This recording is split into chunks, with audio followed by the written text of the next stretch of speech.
আলহামদুলিল্লাহ 2009 সাল থেকে টানা আল্লাহ হজের তৌফিক দিচ্ছেন।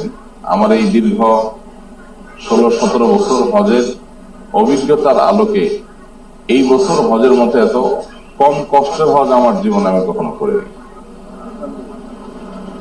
আমাদের পরিচিত আরো অনেক ভাই ব্রাদারের কাছ থেকে শুনলাম একই কথা। মাওলানা হাসান জামি এই বছরের হজ ব্যবস্থাপনা ছিল তুলনামূলক সুন্দর, সুষ্ঠু ও নিরাপদ।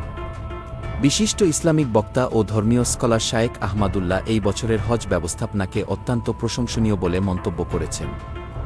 নিজের ফেসবুক পেজে দেওয়া এক পোস্টে তিনি জানান, আমার ক্ষুদ্র অভিজ্ঞতায় এই বছরের হজ ব্যবস্থাপনা ছিল তুলনামূলক সুন্দর, সুষ্ঠু, নিরাপদ ও সহজতর।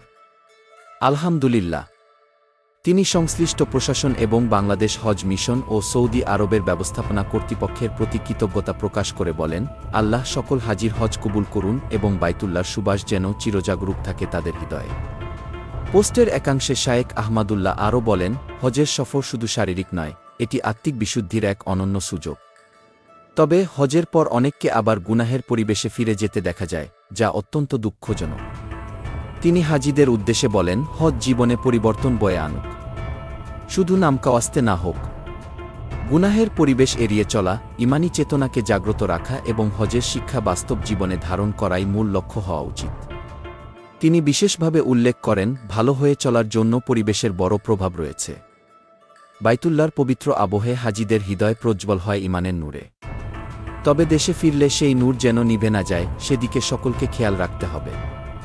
শায়েখ আহমাদুল্লাহর এই পোস্টটি ইতোমধ্যেই সামাজিক মাধ্যমে ব্যাপক সাড়া ফেলেছে। হাজার হাজার মানুষ তার অভিজ্ঞতার সাথে একমত পোষণ করে কমেন্ট করেছেন ও শেয়ার করেছেন। আর এ ধরনের খবর পেতে নেক্সট জেন নিউজ চ্যানেলটি সাবস্ক্রাইব করতে ভুলবেন না।